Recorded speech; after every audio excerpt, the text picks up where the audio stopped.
días. Buenos días.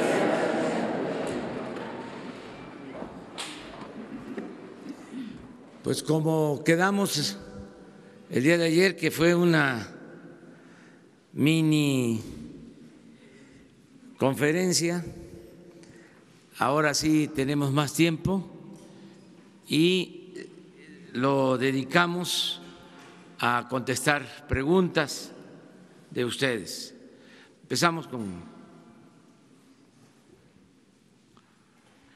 ¿Te lo puedo pasar para grabar? Hola, muy buenos días. Yo soy Juncal Solano y represento el medio de comunicación El Charro Político, un canal.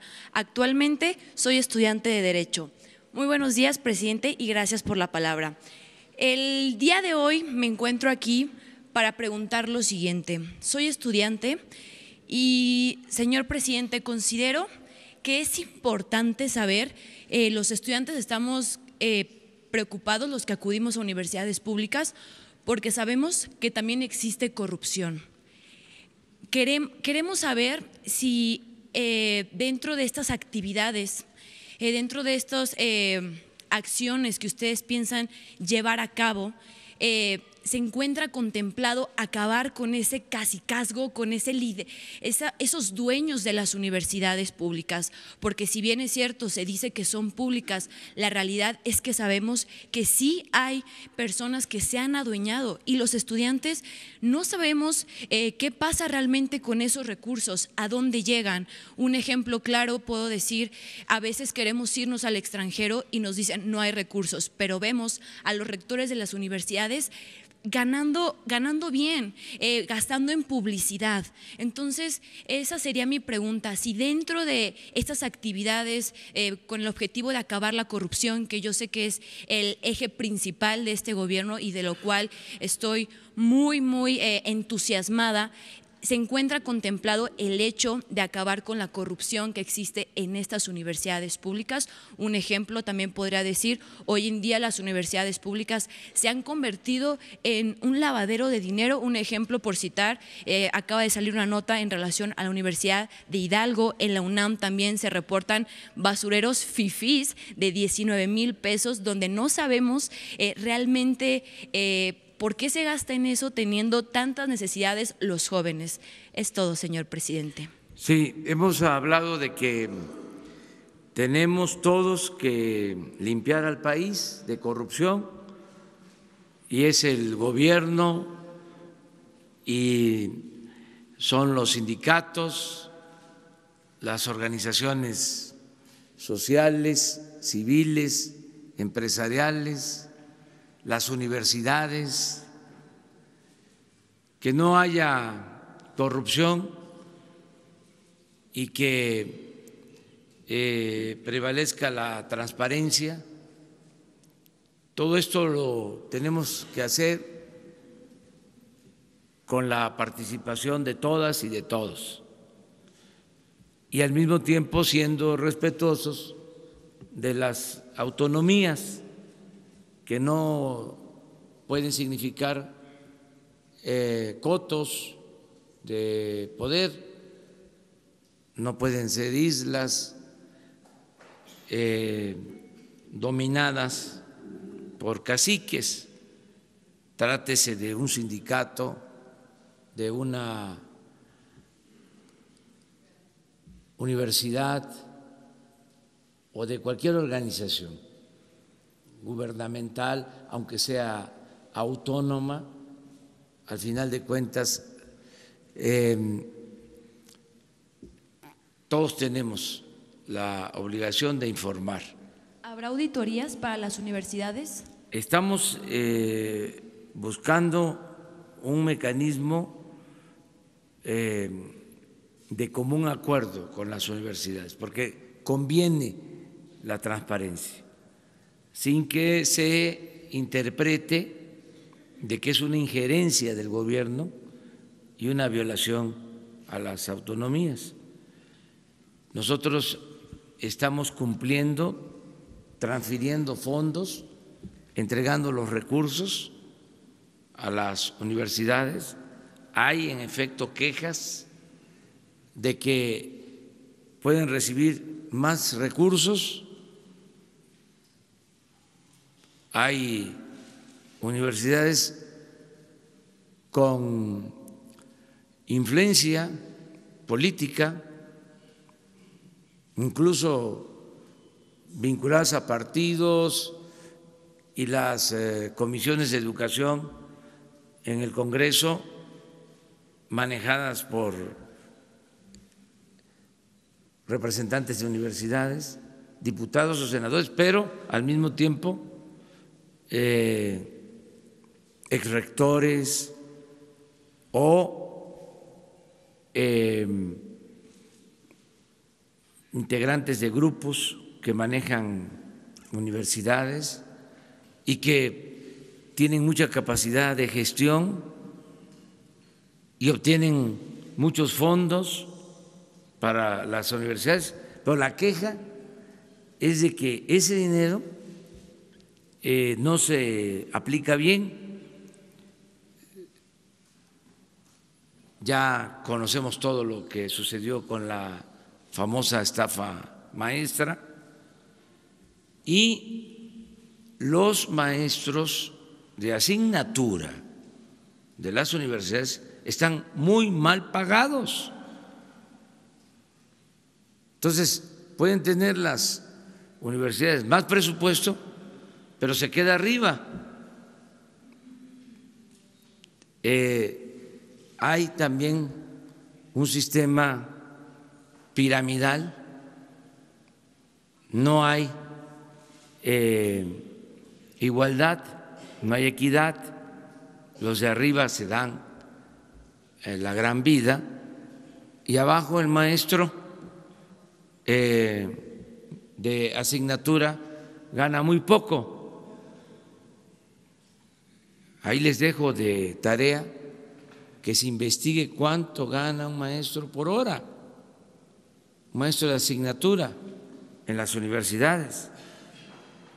Ojalá y haya más equidad y que cuando llegue el presupuesto baje el presupuesto a los maestros y no se quede en los aparatos administrativos. Pero eso es una recomendación respetuosa. Siempre vamos a ser respetuosos de las autonomías, pero todos tenemos derecho a opinar, a dar a conocer nuestros puntos de vista. Hoy, por ejemplo, tratamos en la reunión de seguridad lo que sucede en algunos juzgados del Poder Judicial sin dejar de reconocer la autonomía del Poder Judicial, pero se detienen a presuntos delincuentes y tardan 3 días, 5 días y quedan libres. Y el argumento o la excusa es de que no están bien integradas las averiguaciones, que no se cumplió con el debido proceso y que esto da pie para que un juez deje en libertad a un presunto delincuente, que salen hasta riéndose, hasta festejando, burlándose de la autoridad. Entonces, este asunto lo vamos a tratar transparentándolo. Vamos a hablar, desde luego, con ministros de la Corte, con el presidente de la Corte, de manera muy respetuosa sobre estos casos. Vamos a darles seguimiento y también los vamos a dar a conocer para que los ciudadanos sepan del comportamiento de servidores públicos, porque un juez es un servidor público, un ministerio público lo mismo, el presidente de la República es un servidor público. Todos tenemos que hacernos cargo de nuestros actos, ser responsables de nuestros actos. Entonces, esto se va a ir atendiendo, porque de esta manera vamos limpiando. Si no, todo queda en el anonimato, no se sabe nada. Por eso también fue muy importante el que se considere delito grave el robo de combustible y sobre todo hechos de corrupción.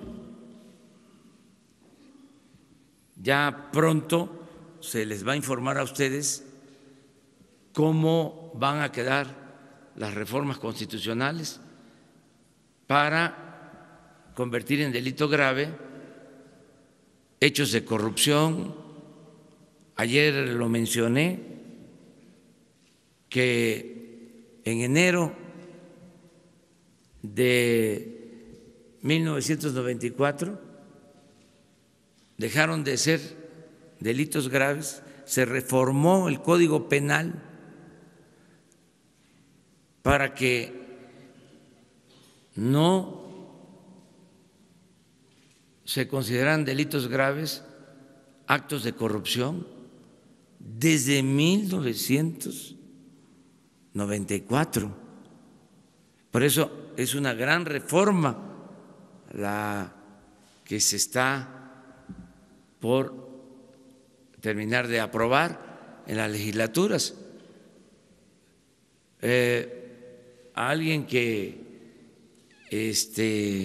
cometía un acto de corrupción le tenían que buscar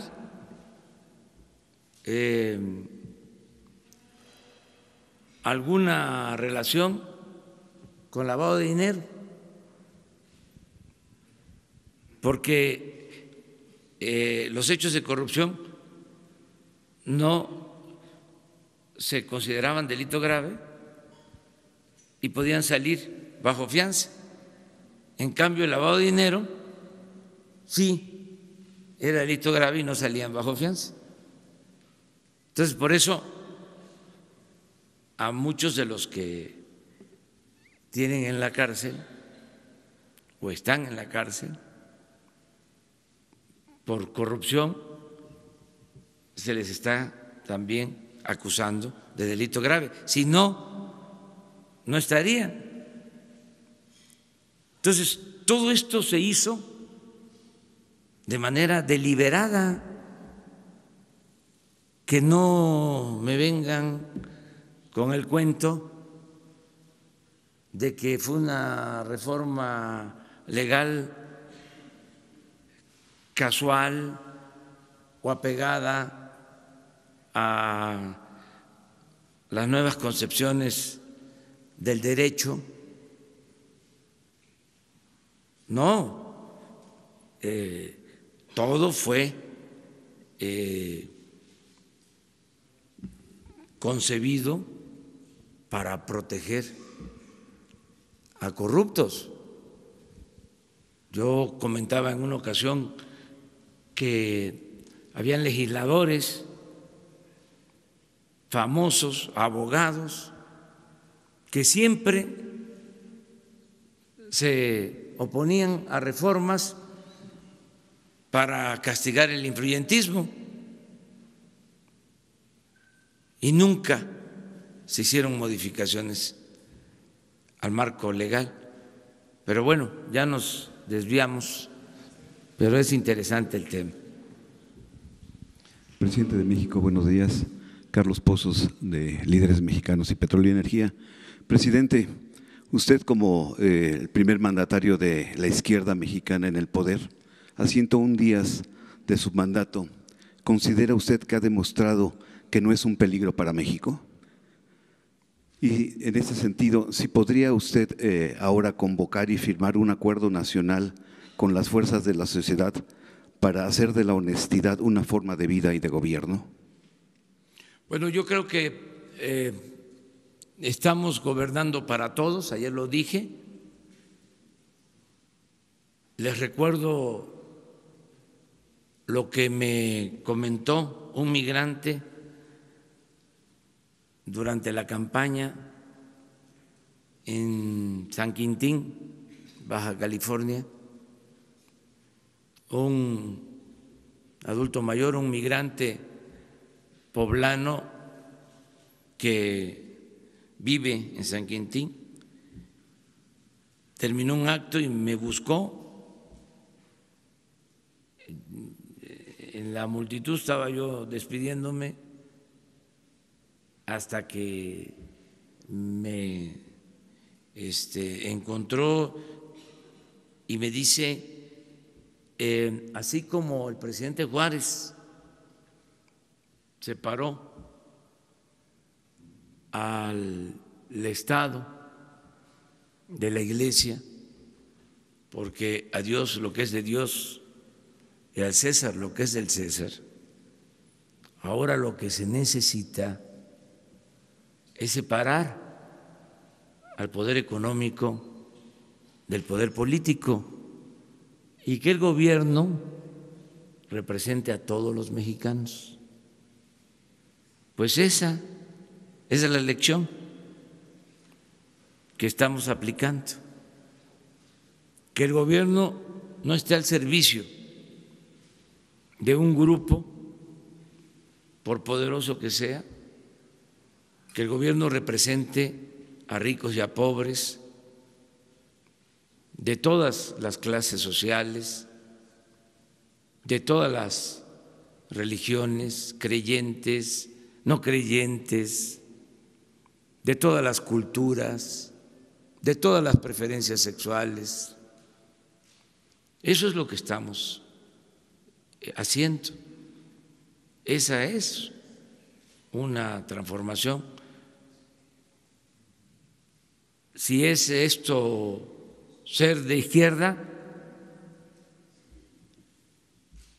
pues me apunto.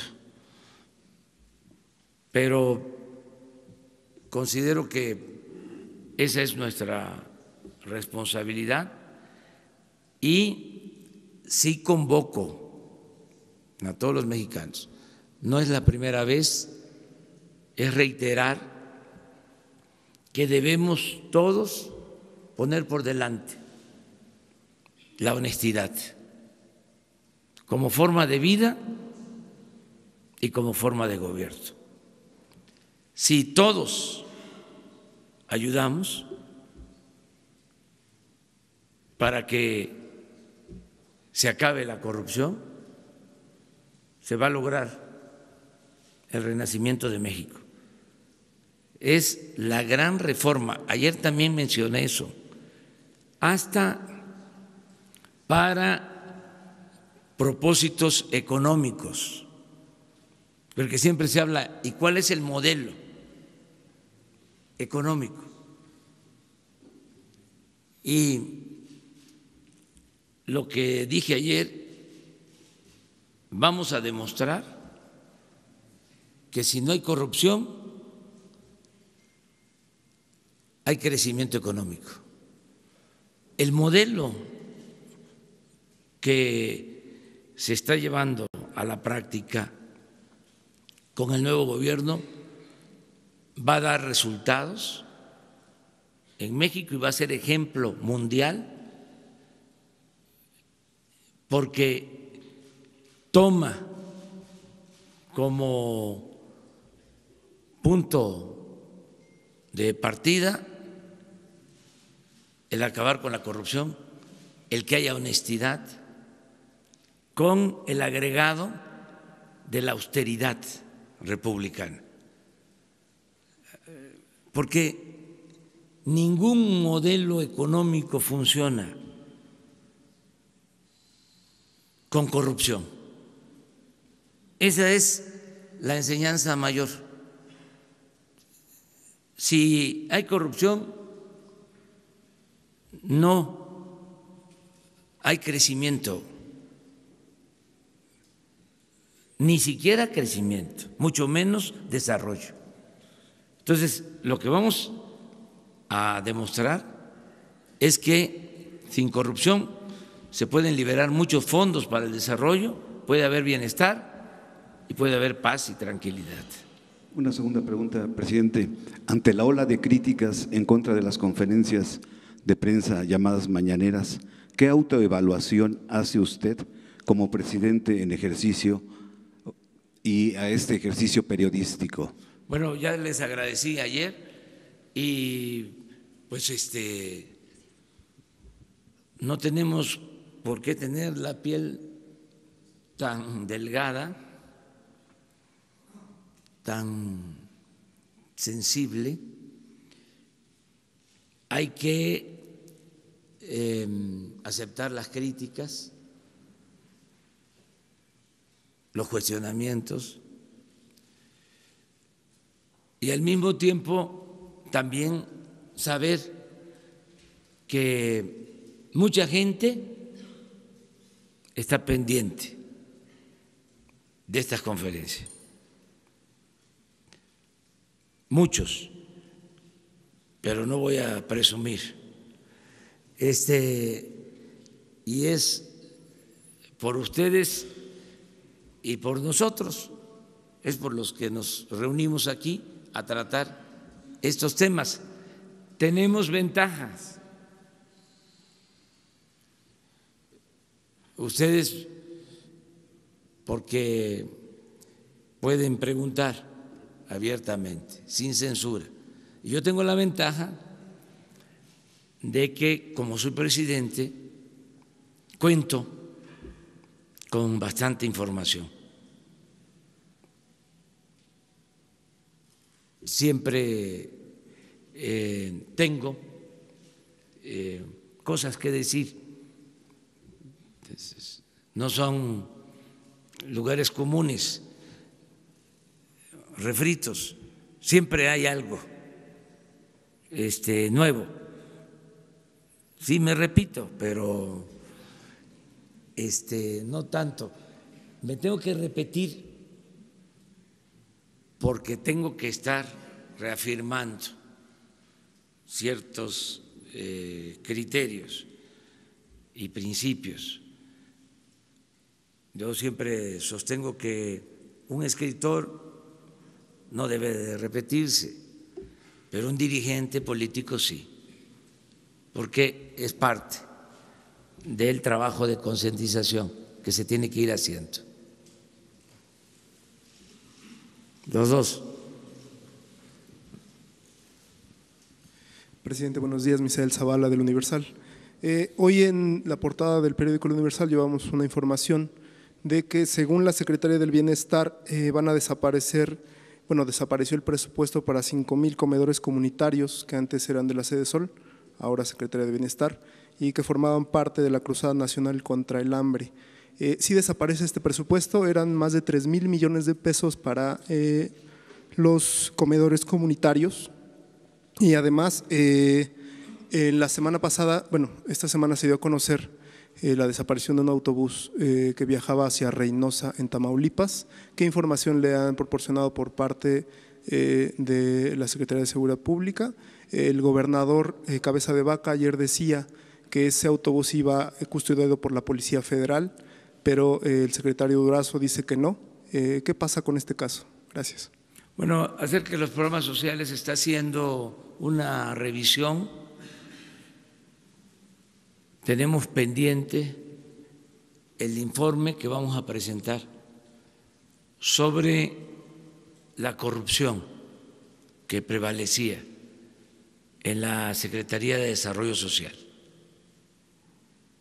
con programas supuestamente dirigidos a la gente que no llegaban o que los recursos no llegaban completos. vamos a informar sobre todo esto.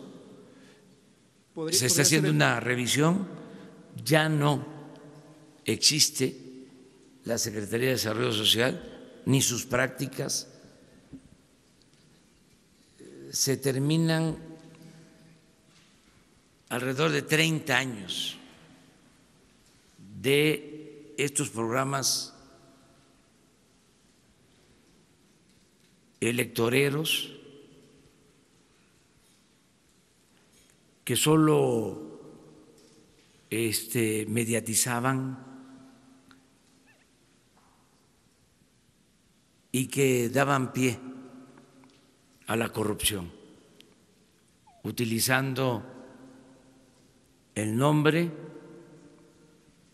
de gente humilde, de gente pobre. Todo eso se termina. O sea, era primero hasta no sé qué me da pronunciar la palabra porque fueron de las cosas que hicieron también, plagiaron términos, conceptos que se utilizaban en la lucha social, pero primero era solidaridad, luego, no sé, oportunidades, luego progresa, luego prospera, etcétera, etcétera, etcétera. Eso se acaba ya. Tan no funcionaron esos programas que creció la pobreza en el país y sobre todo la desigualdad. Entonces todo eso se termina. Y claro, quienes usufructuaban esos programas, no beneficiarios, sino administradores de esos fondos, no están contentos. Entonces se está haciendo una limpia y vamos a presentarles a ustedes cómo en los últimos tiempos se manipulaban los programas sociales. Porque cuando se habla de estancias infantiles, se habla de personas con discapacidad, comedores, se piensa de que eran programas muy buenos y que ¿cómo van a desaparecer? Pues se va a demostrar de que habían cuando menos irregularidades y desviaciones y no se ayudaba realmente a la gente. Acerca de los migrantes sí tenemos información, estamos indagando este caso. Hoy lo tratamos en la mesa de seguridad, no hay indicios de que haya sido custodiado el camión, no hay información por la Policía Federal y lo que queremos es seguir investigando porque no queremos que se repitan casos lamentables, horrendos como los de San Fernando. Tenemos que cuidar a los migrantes y no dejarlos sin protección. Sí se confirma que eran migrantes, eso sí. ¿Qué se supo hasta el domingo de esta desaparición? Ya pasaron varios días. Se tiene información desde hace algún tiempo y se está investigando. Hoy se presentó un informe sobre este tema, por eso puedo contestarles. Siempre investigamos y estamos atentos, no ocultamos información.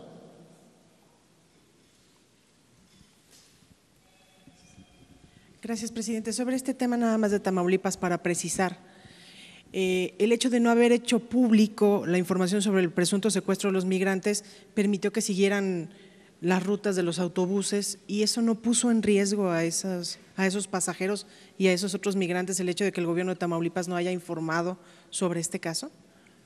No creo. Siento que se está investigando para tener certeza, porque hay hipótesis de que es una forma de introducirse al territorio estadounidense, que no es que desaparezcan, sino que cruzan así la frontera. Ya van 2 casos parecidos. ¿En este gobierno? Sí, sí, por eso estamos investigando a fondo. O sea, esa es la instrucción. Lo estamos revisando, pero no tenemos indicios de que hayan desaparecido. De todas maneras, vamos a seguir con la investigación porque no queremos que sucedan estos hechos tan lamentables de San Fernando. Eso es lo que más nos preocupa. Entonces ya estamos pidiendo información incluso a gobiernos centroamericanos y estamos pidiendo información al gobierno estadounidense. Estamos haciendo la investigación completa.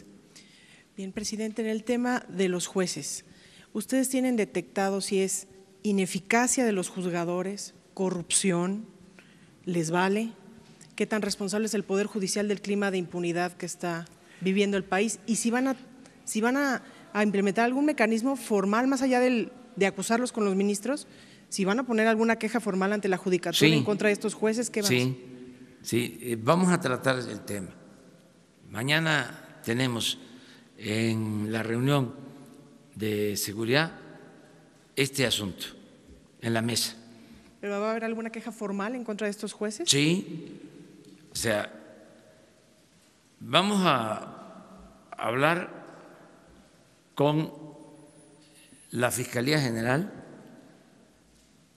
y con el Poder Judicial, en muy buenos términos, con respeto a sus autonomías. Pero ellos comprenden que son temas importantes, porque si nosotros ponemos a disposición de una autoridad, de la Fiscalía, a un presunto delincuente, o la Fiscalía hace lo propio y pone a disposición a un presunto delincuente, a un juzgado, y se le libera, ¿sí? Entonces se tienen que buscar las causas. Si es un problema técnico de las fiscalías, porque también hay deficiencias, hay que atenderlo.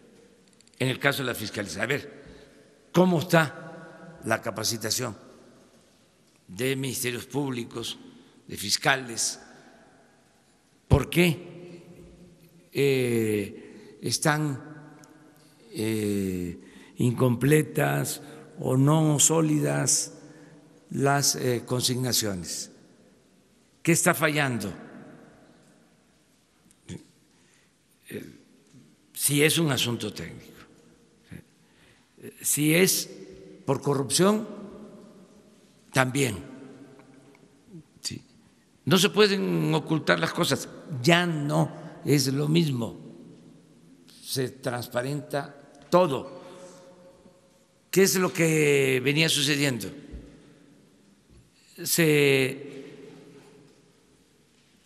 detenía a alguien y a los 3, 4, 5 días se le liberaba. ¿Y quién lo liberaba? El juez. ¿Y quién es ese juez? Nadie sabía. Nadie sabía sobre qué juez, y si ese juez ya había en otras ocasiones hecho lo mismo. O sea, jueces a modo, jueces al servicio de la delincuencia. Eso no. O sea, porque si nos callamos, pues nos convertimos en cómplices, pero no es cómplices, ¿cómo que dicen los abogados?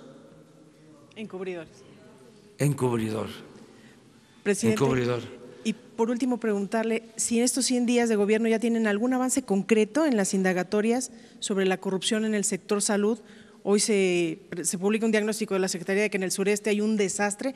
¿Veremos a los responsables de este desastre en la cárcel? ¿Tienen ya más detalles sobre el asunto de la corrupción de los medicamentos, en la compra de medicamentos? Sí, pues lo que dimos a conocer. Hoy les vamos a dar a conocer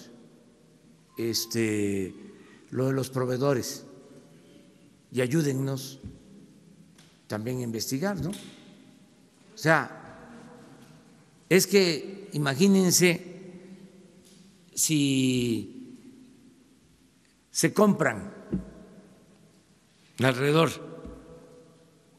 de 4,000 millones de dólares, un poco más, de medicinas y de materiales de curación, y un proveedor vende 1,000 millones de dólares, ¿qué es eso? O sea, es mucho, ¿no?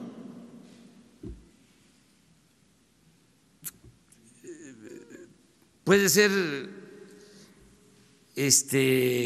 legal, pero es como increíble.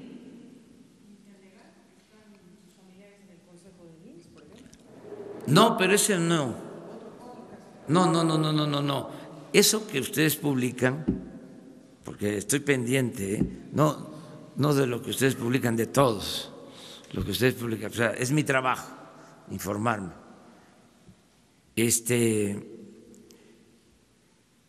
No es pequeño, digo, no deja de ser irregular, pero estoy hablando de una empresa que vendió el año pasado más de 20,000 millones de pesos.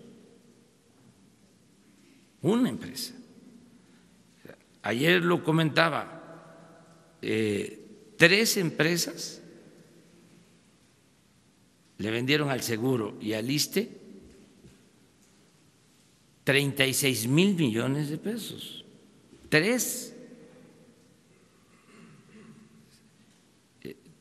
Muy concentrado todo. Entonces, de una vez lo adelanto, no solo van a hacer compras compactas, no solo se va a buscar que se compren todos los medicamentos de las instituciones de salud del gobierno, compras consolidadas, sino si se necesita, si es necesario, lo estamos analizando, van a ser licitaciones internacionales con supervisión de la ONU. Todo lo que se adquiera.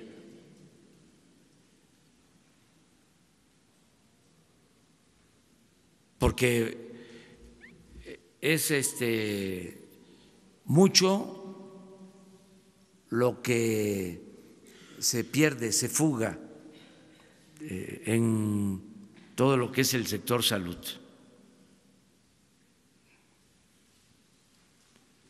¿Sí?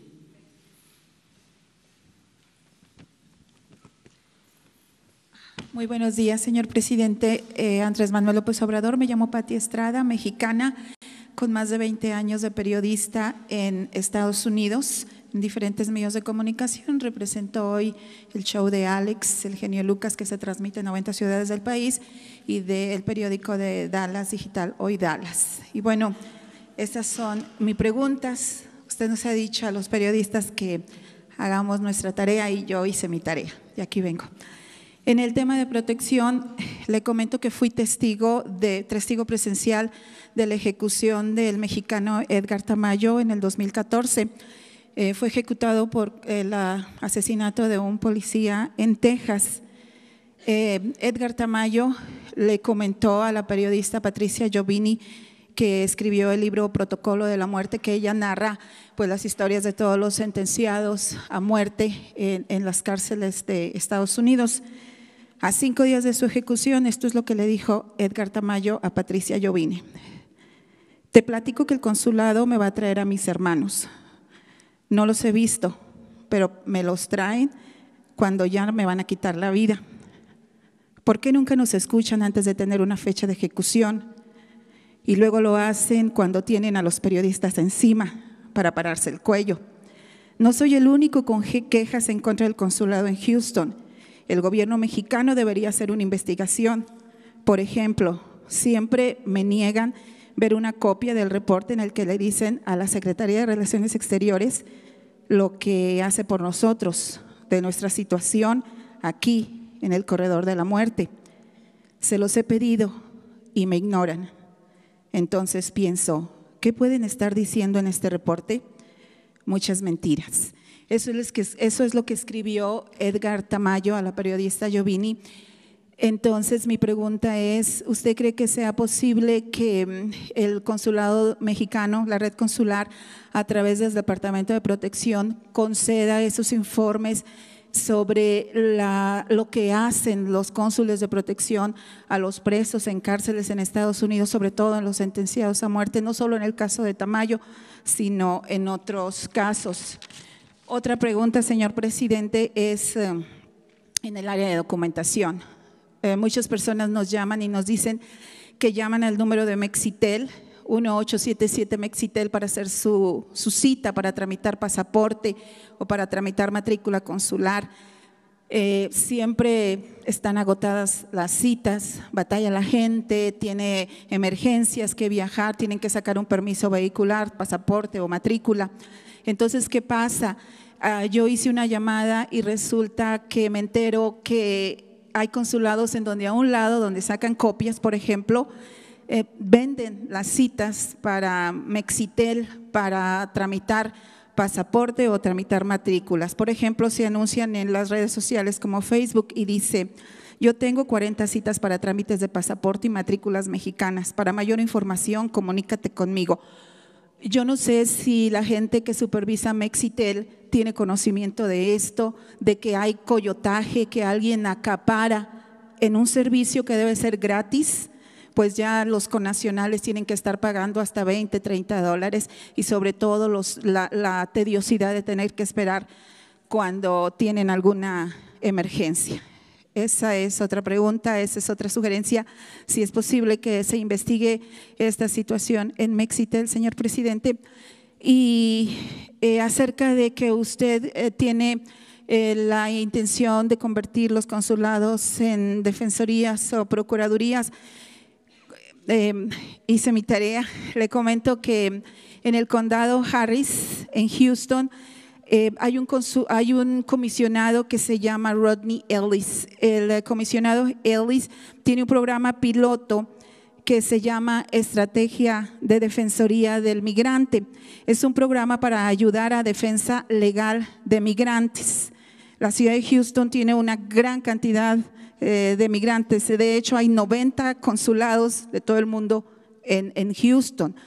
Entonces, esto se lo menciono por si le interesa estudiar una coalición con este comisionado y ayudar en su plan que tiene de defensorías. Ahora bien, lo que hace el comisionado Ellis es para defensorías de migrantes en el tema de legal de cuestiones o delitos estatales o locales. Sin embargo, de ahí se podría proyectar a tema de defensoría en cuestiones federales, como es el tema de migración, y de una manera coordinar las acciones jurídicas de defensa del migrante con abogados mexicanos en este caso y con abogados estadounidenses para que formen esta coalición y se lleve a cabo su propuesta de defensoría del migrante, que sería muy oportuna. Le manda un saludo a la comunidad mexicana, señor presidente. Muy bien, Gracias. Tu preocupación por la defensa de los migrantes y que funcionen adecuadamente los consulados, en eso estamos. Tu planteamiento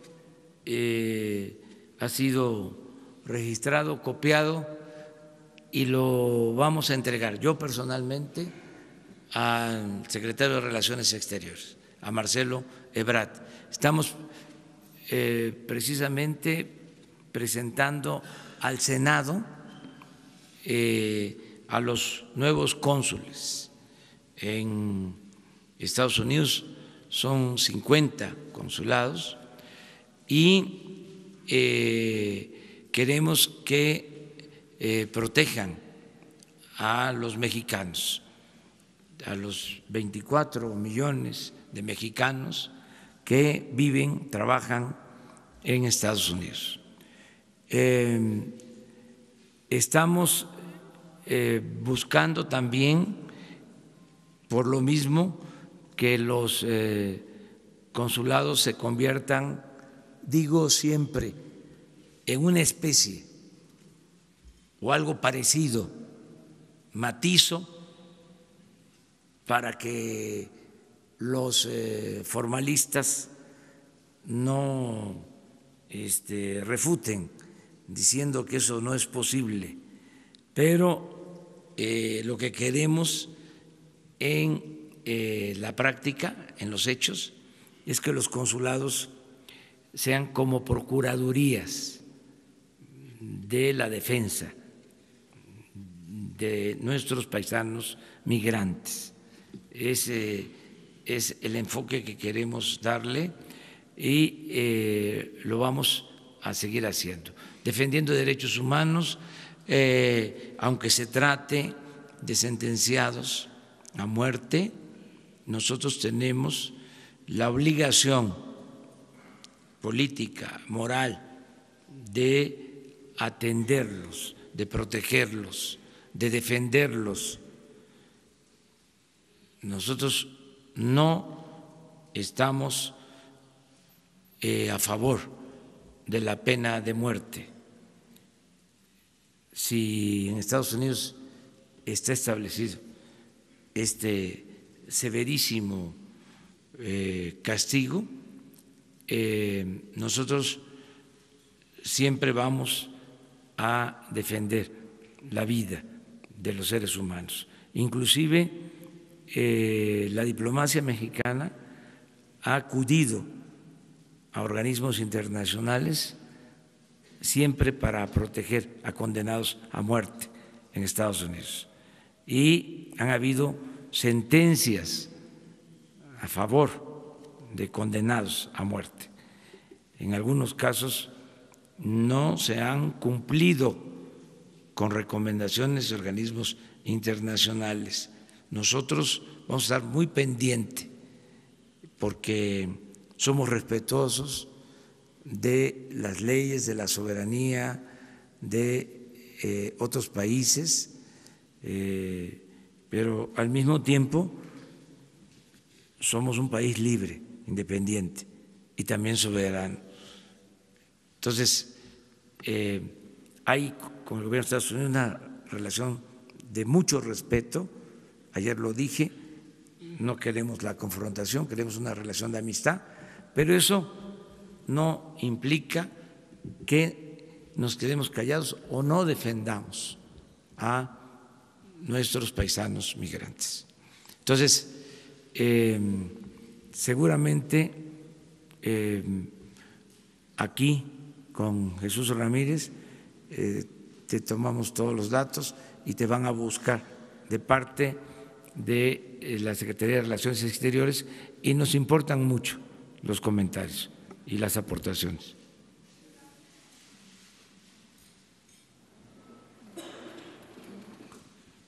Gracias, señor presidente. Buenos días. Carlos Montesinos de la Hoguera. Hablando del tema de defensa de la vida, el domingo, después de su evento en Puebla, integrantes del Frente Nacional por la Familia comentaron que recibieron su apoyo, por lo menos de palabra, para impedir avances en leyes que permitan la interrupción del embarazo.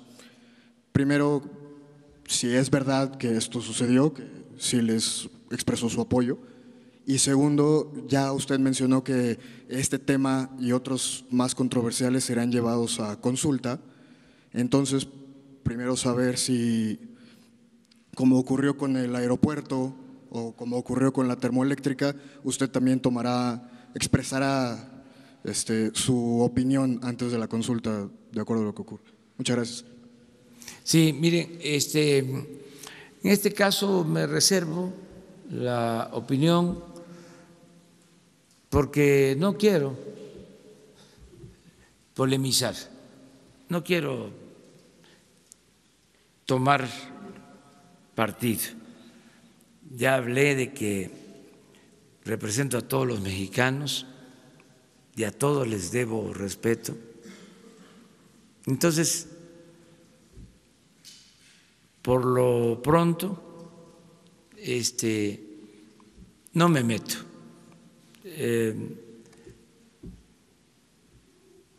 Soy también dueño de mi silencio.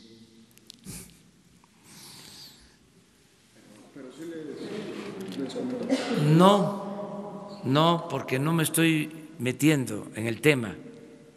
O sea, sencillamente no opino sobre esto porque no quiero contribuir a una confrontación. Soy respetuoso de las libertades, que todo mundo se manifieste, pero que en este caso me permitan mantenerme al margen. Si después el caso lo amerita, pues entonces veríamos la forma de atenderlo. Y siempre cuando hay discrepancias, lo mejor es la democracia. Pero ahora tenemos una encomienda que es la que me está demandando todo mi tiempo, toda mi imaginación, mi conocimiento, mi trabajo: acabar con la corrupción en México. Eso es lo que me mantiene preocupado y ocupado. Me ocupo de otras cosas, desde luego, pero estoy dedicado a eso, porque considero desde hace tiempo, no de ahora, puedo probar que lo escribí en un libro hace 30 años. Tengo un relato sobre el daño que causa la corrupción. He escrito sobre eso. Conozco lo que decía, por ejemplo, Daniel Cosío Villegas sobre la corrupción. ese gran escritor, uno de los mejores historiadores de México.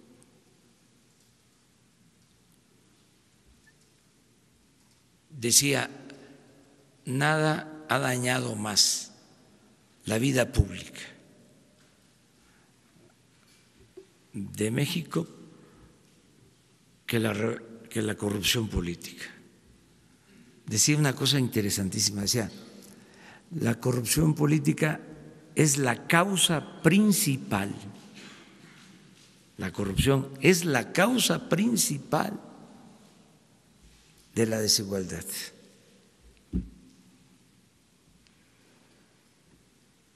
Y soy creyente de eso. Y ahora que la gente me dio su apoyo para estar aquí, he reafirmado esa convicción. Nada ha dañado más a México que la deshonestidad de los gobernantes. Y esa es la causa principal de la pobreza, de la desigualdad, de la inseguridad, de la violencia. Por eso le tengo toda la confianza a que si desterramos la corrupción, México va a resurgir. Por eso también no me puedo meter en muchos temas. O sea, este es un tema para mí central, básico. Ese es mi tema principal. ¿Los dos? Gracias, presidente. Dos preguntas. Por un lado, el subsecretario de Hacienda, Arturo Herrera, declaró al diario Financial Times que se va a retrasar la construcción de la refinería de Dos Bocas porque los 2.500 millones de dólares que se iban a destinar, se van a destinar más bien a Pemex para levantar la producción. Preguntarle si esto es verdad, si se va a destinar este dinero a Pemex y qué otras medidas se tomarían para fortalecer a Petróleos Mexicanos. Y nada más en el caso de Tamaulipas, estas 22 personas que dice usted eran migrantes, no entiendo, se bajaron del camión, cruzaron la frontera, ese es el modo que usted tiene registrado, que ustedes tienen registrado, porque leí un testimonio del chofer supuestamente que más bien se les habían cerrado el paso y dos camionetas se los habían llevado. Entonces nada más para aclarar este tema. Gracias. Esto último es cierto, que así se dieron las cosas, según el informe que nosotros tenemos, pero que a partir de ahí ya no se supo más. No es que se bajaron del autobús y se fueron a cruzar la frontera, no, los detuvieron. ¿Pero se los llevaron y así cruzaron para Estados Unidos? No se sabe ya más de eso y solo hay el testimonio del chofer, solamente. No, y tampoco de la Policía Federal ni nada por el estilo. Para aclararlo más sobre lo que tenemos, para hacerles el relato, le voy a pedir hoy al secretario de Seguridad que tenga una conferencia con ustedes sobre este tema, si les parece. Y lo otro, ayer hablé de que la inversión en Pemex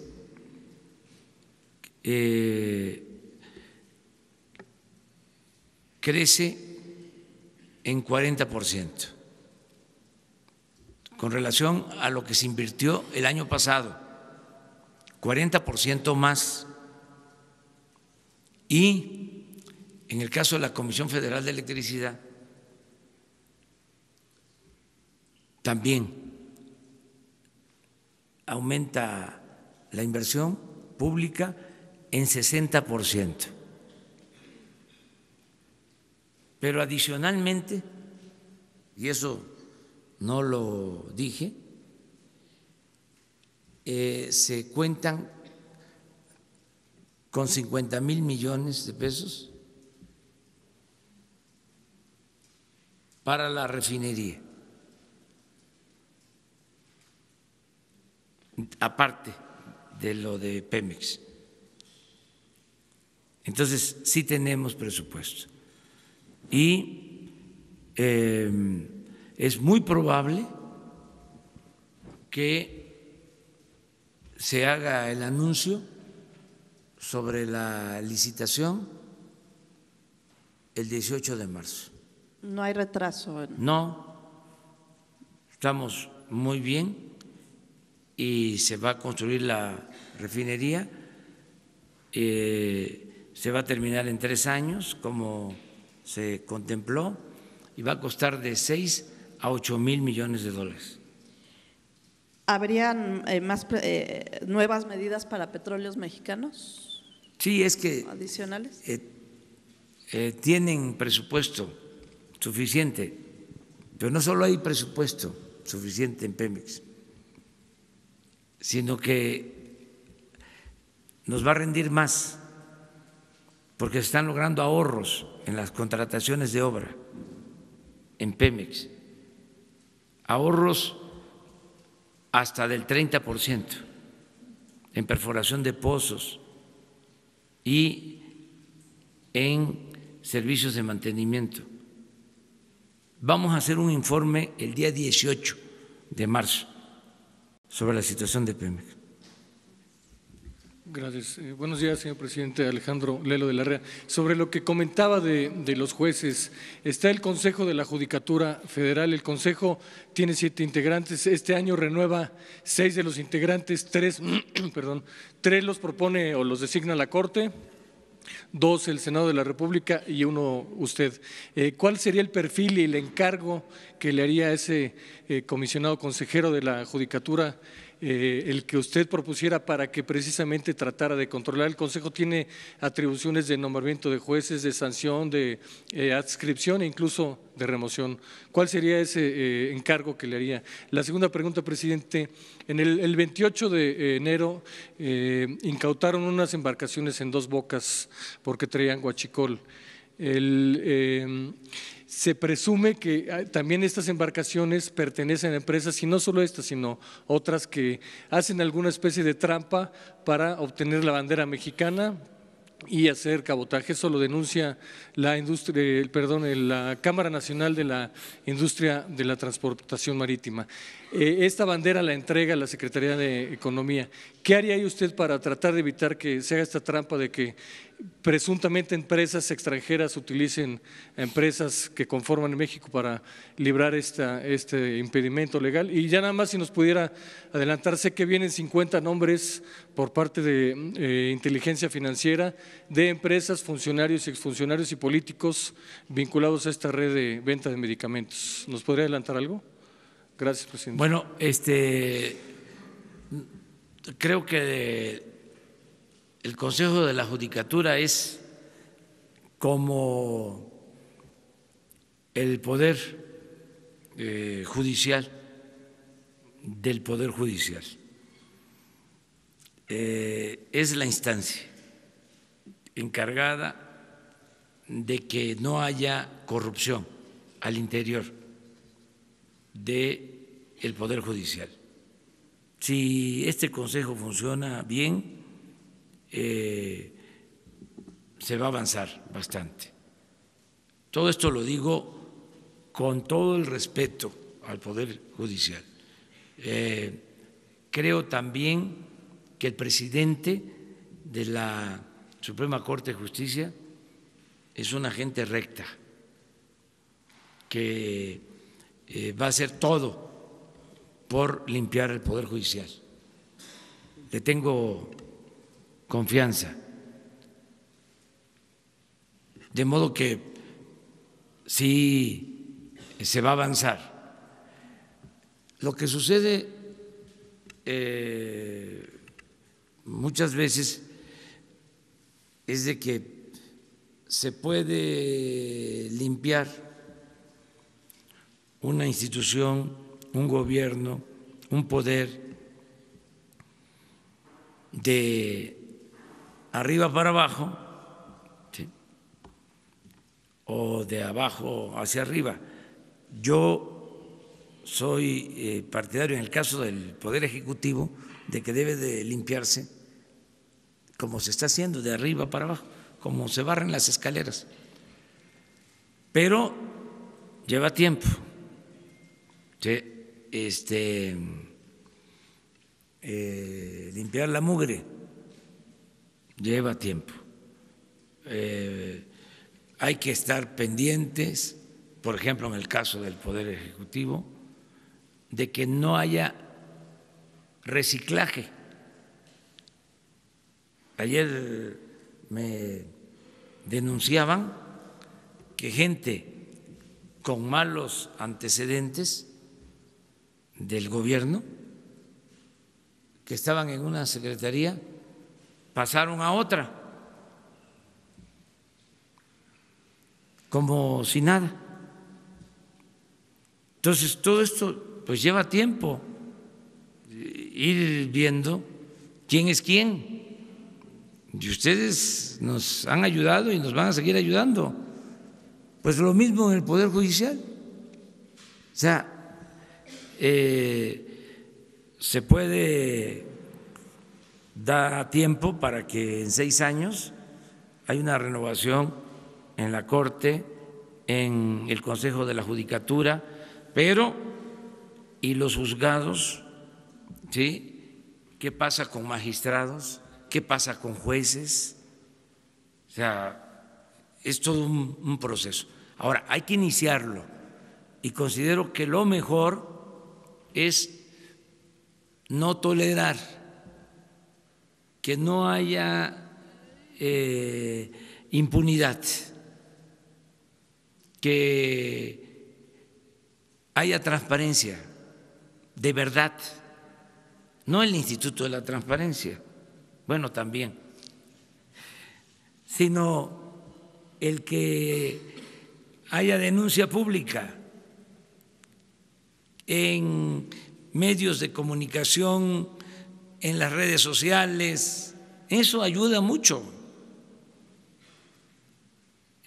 Que no se tolere, coloquialmente lo voy a decir, que todo el que sea corrupto sea lampareado.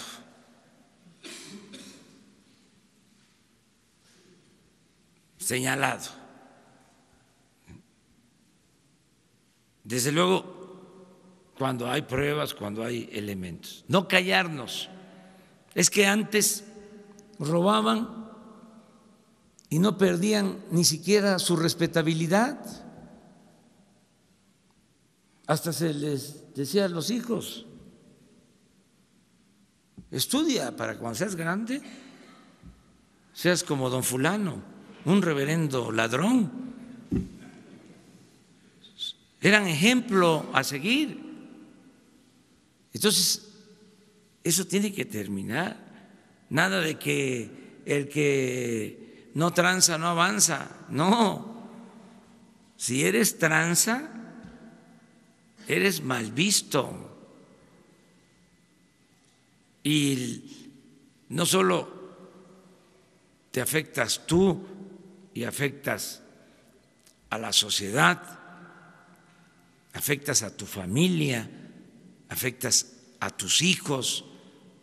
¿Qué culpa tienen tus hijos de que tú seas un corrupto y que por tu actitud irresponsable tus hijos en la escuela sean señalados de que tienen un papá político corrupto? ¿Qué derecho tienes a afectar a tus hijos, a marcar a tus hijos?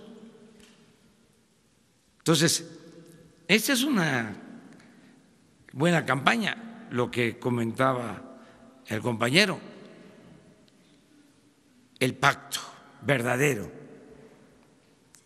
el que todos pongamos por delante la honestidad como forma de vida y como forma de gobierno. Si logramos eso, México se va a transformar y hacia allá vamos.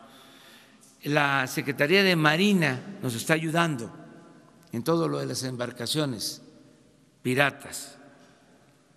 incluso van a tener una instalación de vigilancia precisamente en Dos Bocas, Paraíso, Tabasco. Ahí van a tener una comandancia para el cuidado de toda la costa del Golfo de México, en esa parte de Tabasco y Campeche, en donde se están vandalizando plataformas, y hay también huachicol en el petróleo crudo, en fuga de petróleo crudo, que tampoco es nuevo. Estamos ahora teniendo ya más control sobre el petróleo que se extrae, sobre la contabilidad, porque sí hay también mercado negro en petróleo crudo. O sea, y estamos atendiendo este asunto. Dos más. Lo que le decía de la Secretaría de Economía, que crean empresas, empresas extranjeras crean una mexicana, entre comillas, para poder sortear este impedimento del abanderamiento y poder hacer cabotaje. Sí. ¿Eso la Secretaría de Economía puede llevar algún control? Sí, la Secretaría de Economía y Marina. Los dos. Sí, básicamente. Gracias. Dos más, ¿no? Ustedes dos. Dos más. Gracias, señor presidente. José Hernández de Escuanto. Nos acaba de dar el dato de los 50,000 millones de pesos para la refinería de Dos Bocas, para preguntarle si se aplicarían este año esos 50,000 millones de pesos y si ya estaría la ONU para revisar todas las licitaciones y todo esto. Gracias. Sí, así va a ser. Se convoca y ya la ONU tiene que participar. En eso estamos, en esos trámites. Y estamos avanzando. Lo primero es el relleno del terreno. Y al mismo tiempo se están haciendo las bases para la licitación de las empresas que van a participar sobre esto. Pero les vamos a informar más. Sí. La idea es que se avance, porque son 3 años. Ayer lo comenté, no vamos a dejar obras en proceso. Además, urge que tengamos capacidad para procesar petróleo crudo, para hacer gasolinas. Bueno, ahorita tenemos que hacer las dos cosas al mismo tiempo: sacar el petróleo que nos hace falta, porque se llegó al extremo de comprar petróleo crudo para las refinerías. Entonces, calculamos que el año próximo ya vamos a tener más petróleo. El año próximo. Pensamos que a finales de este año ya los nuevos pozos petroleros van a estar produciendo. Entonces va a empezar a aumentar la producción para tener la materia prima. Por eso en 3 años que tengamos la refinería vamos a contar con el petróleo suficiente.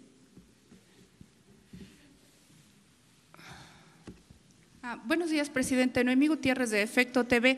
Preguntarle, en noviembre del año pasado presentó su plan de seguridad. Ahí hablaba de que iba a haber desarme de grupos delincuenciales, a ver si ya se dio este desarme, y también planteó una amnistía para delincuentes. ¿Esto aún se va a aplicar? Porque ayer dijo que aún la ciudadanía está en indefensión. Y también preguntarle del caso de Tamaulipas. Dijo que también hay 2 casos más que tiene registrado el gobierno. ¿De cuántas personas estamos hablando de que pudieran haber estado en una situación similar? Gracias. Hoy se los explica Alfonso Durazo, sobre los dos casos de migrantes y lo que estamos haciendo. ¿Qué otra cosa me preguntaste? Sobre lo de la Guardia. Es un proceso, miren. Primero, era sobre el desarme de grupos delincuenciales. Sí, eso lo planteó el año pasado, y también de la amnistía acotada para delincuentes. Sí, es un plan de seguridad. Pero lo primero es todo lo que tiene que ver con el empleo y el bienestar. El 80%, para mencionarlo en términos cuantitativos, de nuestra estrategia de seguridad pública se basa en la prevención, es decir, en mejorar las condiciones de vida y de trabajo del pueblo, en que se rescate al campo, que haya empleo, que haya bienestar, que se atienda a los jóvenes. Eso es lo más importante para garantizar la seguridad pública. Esa es la base. Y esa es también la gran diferencia con relación a la estrategia de los otros gobiernos. Sí, se los puedo explicar de manera muy sencilla. Es quitarles a los delincuentes la posibilidad de enganchar jóvenes.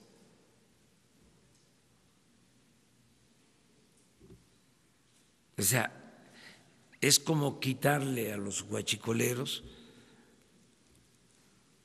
a los que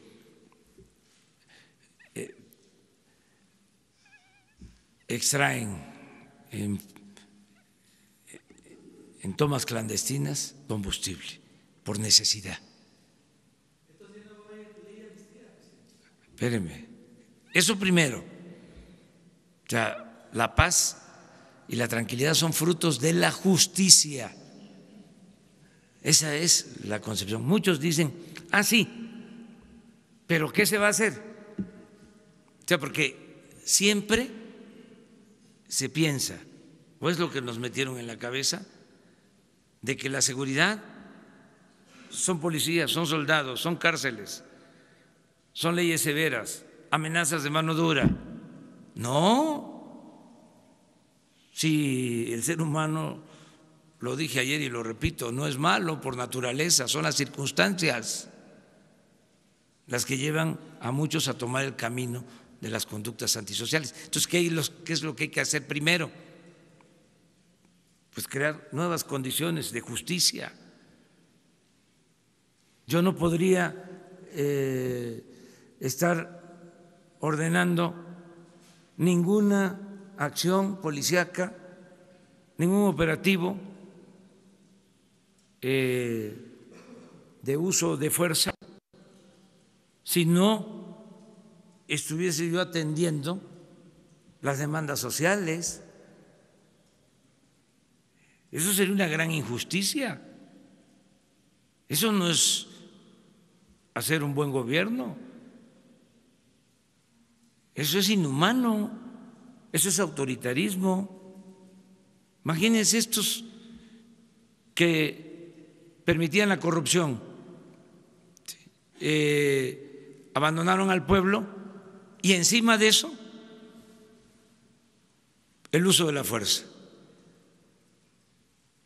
¿Cómo se va a masacrar a jóvenes que nunca tuvieron posibilidad de ser atendidos, nunca hubo oportunidad para que estudiaran, para que tuviesen trabajo, y ya cuando toman el camino de las conductas antisociales se les masacra? Eso no. Ese es el cambio. Bueno, 80% eso. El resto, sí, pues tener presencia, porque ayer hablaba, no había de parte del gobierno federal protección al ciudadano, porque se contaba con 10,000 elementos. El Ejército y la Marina que decían, están en la calle y están haciendo funciones, tareas de seguridad pública. No, estaban realmente dedicados a operativos para combatir el narcotráfico, no en labores de seguridad pública de manera estricta. Entonces, ¿qué se logró con lo de la Guardia? Pues ahora sí, el Ejército,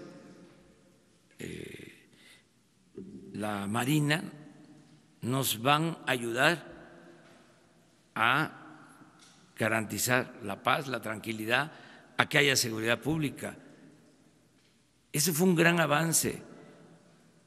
Entonces, ese es el siguiente paso, tener presencia, ya no 10,000, sino poder tener 120,000 elementos distribuidos en todo el país. Primero lo social, luego la presencia para garantizar la seguridad pública, que no haya homicidios, que no haya robos, que no haya secuestros. Luego, a ver, vamos a portarnos bien todos, no descartamos revisar lo de consumo de drogas. Antes de eso, porque no tarda, ya me urge iniciar la campaña de orientación a los jóvenes. Va a haber una campaña nacional en medios para orientar a los jóvenes a que se le diga no al consumo de drogas por el daño que ocasiona. Porque si aumenta el consumo, se nos complica más. Entonces, tenemos que llevar a cabo una campaña hablando con los jóvenes. Una vez que empiece esa campaña, vamos a dedicar más tiempo de la conferencia diaria a hablar con los jóvenes. O sea, porque a ver, el porqué de la droga, ¿sí? A ver, ¿cuál es la insatisfacción que se tiene para el consumo de la droga? O sea, ¿cómo le hacemos? Vamos a abrir el debate con ellos, con los jóvenes, ¿sí? ¿Qué se necesita? ¿Sí? ¿Por qué escaparse con la droga? Si saben el daño que se ocasiona, por ejemplo, en drogas como el cristal, que destruyen, ¿cuánto tiempo de vida? ¿Por qué ese suicidio? ¿Y qué opciones, qué alternativas, en qué podemos ayudar? ¿Cuál es el daño que se ocasiona? Tratar esto aquí. Yo espero que los mejores creativos de México nos ayuden. Le he pedido a Jesús Ramírez que se prepare esta campaña, que es la que más nos importa. Entonces, son los pasos. Entonces, también, a ver, la revisión del consumo, ¿sí? El debate para ver qué se hace con la marihuana,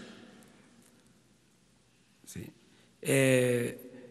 Los acuerdos con el gobierno de Estados Unidos, que van a hacer ellos para que haya más control en la compra-venta de armas, invitarlos si nosotros emprendemos este plan con los jóvenes de prevención, invitarlos a que hagan lo mismo, porque no solo es reducir el consumo aquí, también allá, porque si no baja el consumo en Estados Unidos, hay más tráfico. Y la posibilidad de la amnistía. Miren, estoy seguro, pero quiero tener todos los elementos, ya estamos trabajando en eso, de que hay mucha gente en las cárceles que no deberían de estar. Hace unos días que se conmemoró el Día de la Mujer, fue mi esposa a un penal de mujeres y platicamos sobre la experiencia. Me dice, hay una señora de más de 80 años en la cárcel. Otra señora joven que lleva 20 años. O sea, todo eso lo tenemos que revisar. ¿Cuánta gente está en la cárcel y lleva tiempo sin sentencia? ¿Cuántos indígenas, campesinos, gente pobre que fue utilizada para el transporte, traslado de droga, como se dice coloquialmente? ¿Cuántos burreros? ¿Qué protección tienen? ¿Qué abogados los defienden? ¿Cómo está la Defensoría de Oficio? No, si tenemos mucho trabajo, es lo que decía Madero, retomando la frase bíblica, el pueblo de México tiene hambre y sed de justicia. Entonces, tenemos que ir avanzando y pedirle a la gente que nos ayuden, que todos nos ayuden, que todos apoyemos, que todos contribuyamos al cambio, a la transformación. Y ahora sí, nos vemos mañana.